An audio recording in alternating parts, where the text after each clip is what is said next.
Hi అండి, అందరికీ నమస్తే. Welcome to my channel. ఈరోజు అయితే కేఎఫ్సి చేస్తున్నాను. ముందుగా నేను 1 kg చికెన్ అయితే తీసుకొని ఫ్రెష్గా కడుక్కొని దాన్ని మజ్జిగలో సాల్ట్ వేసుకొని 1 అవర్ అయితే నానబెట్టుకున్నాను. 1 అవర్ తర్వాత ఆ మజ్జిగనంతా వంపేసుకొని ఇప్పుడు దీనిలోకి జింజర్ గార్లిక్ పేస్ట్ వేసుకున్నాను. సాల్ట్ వేసుకోవాలి, కారం, పసుపు, 1 టేబుల్ స్పూన్ మిరియాల పొడి వేసుకొని మొత్తం కలుపుకోవాలి ముక్కకు పట్టేటట్టుగా. నేనైతే మసాలాలు అలాంటివి ఏమీ వాడట్లేదు దీనికి. మీకు అవసరం ఉంటే మసాలాలు వేసుకోవచ్చు. ఇదంతా ముక్కకు పట్టేటట్టు. పెరుగు కూడా ఏమి వేసుకోవట్లేదు, ఎందుకంటే 1 అవర్ నేను మజ్జిగలోనే నానబెట్టాను కదా. ఇలా చాలా బాగుంటుంది. ఇలా మీరు చేసి చూడండి, చక్కగా వస్తుంది, తినడానికి హాయిగా ఉంటుంది, బాగుంటుంది.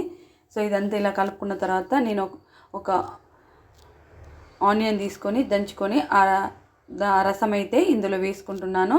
మనకు ఆనియన్ పౌడర్ దొరుకుద్ది. సో నా దగ్గర లేకపోతే నేను ఇలా చేస్తున్నాను.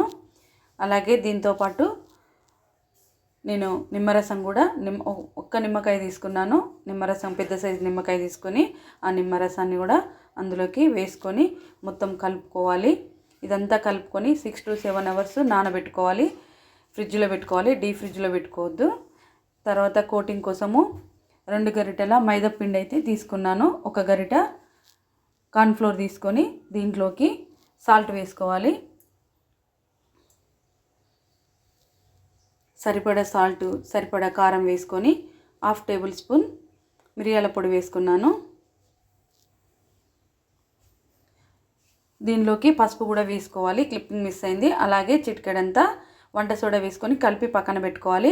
ఇప్పుడు మనం చికెన్ ఫ్రిడ్జ్లో పెట్టుకున్నాం కదా, 1 అవర్ ముందుగానే నార్మల్ టెంపరేచర్ వచ్చేంత వరకు బయట పెట్టుకోవాలి. ఒక 1 అవర్ బయట పెట్టుకుంటే సరిపోయిద్ది.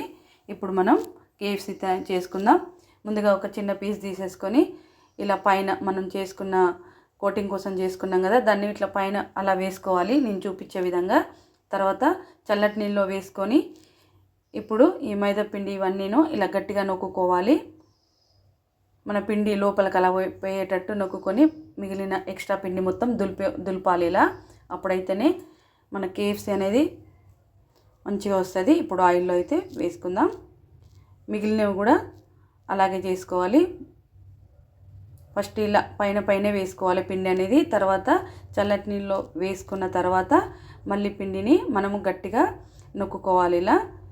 దాని తర్వాత ఎక్స్ట్రా పిండి మొత్తం పోయేటట్టుగా గట్టిగా ఇట్లా దులుపుకుంటేనే క్రంచీగా వస్తుంది. అప్పుడు చూడండి ఎంత క్రంచీగా కనబడుతుందో. కేఎఫ్సి ఇలా ఉంటేనే ఇట్లా పొరలు రావాలి. అప్పుడు మనకి కేఎఫ్సి చక్కగా వస్తుంది. తినడానికి చాలా ఇష్టపడతారు పిల్లలు. మిగిలినవి కూడా ఇలాగే చేసుకోవాలి. ఐస్ వాటర్లో వేసుకోవాలి ఖచ్చితంగా. ఈ లెగ్ పీసులు కూడా అలాగే చేసుకోవాలి. ఫ్లేమ్ అనేది కూడా మనం ఆయిల్ వేడెక్కిన తర్వాత, ఫుల్గా వేడెక్కిన తర్వాత నార్మల్లో పెట్టేసుకోవాలి ఫ్లేము. అప్పుడే మనకు మంచిగా కాలుతవి. చూడండి ఎంత చక్కగా కనపడుతున్నాయి. ఇట్లా పొరలుగా అలా వేసేసుకొని మిగిలినవి కూడా ఇలాగే చేసుకోవాలి.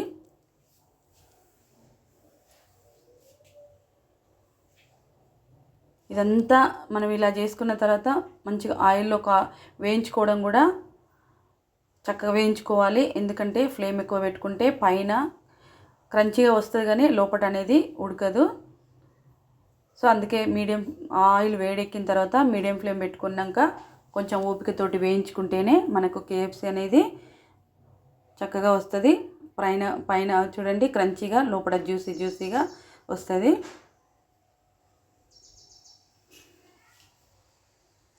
చాలా బాగా వచ్చింది.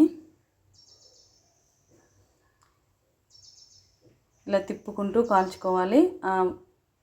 బుడగలు అనేటివి మొత్తం తగ్గిపోయిన తర్వాత తీసేసుకోవాలి. చూడండి మీరు కూడా ఇలా చేసుకోండి. మీకు నచ్చినట్లయితే షేర్ చేయండి, కామెంట్ చేయండి, లైక్ చేయండి, సబ్స్క్రైబ్ చేయండి. ఎంత చక్కగా వచ్చిందో చూడండి. దీన్ని మైనీస్తో కానీ టమాటా సాస్తో కానీ పిల్లలు ఎంతో ఇష్టంగా తింటాం, మేము కూడా తింటాం. చాలా బాగుంటుంది. చాలా వేడిగా ఉన్నది. Please subscribe my channel.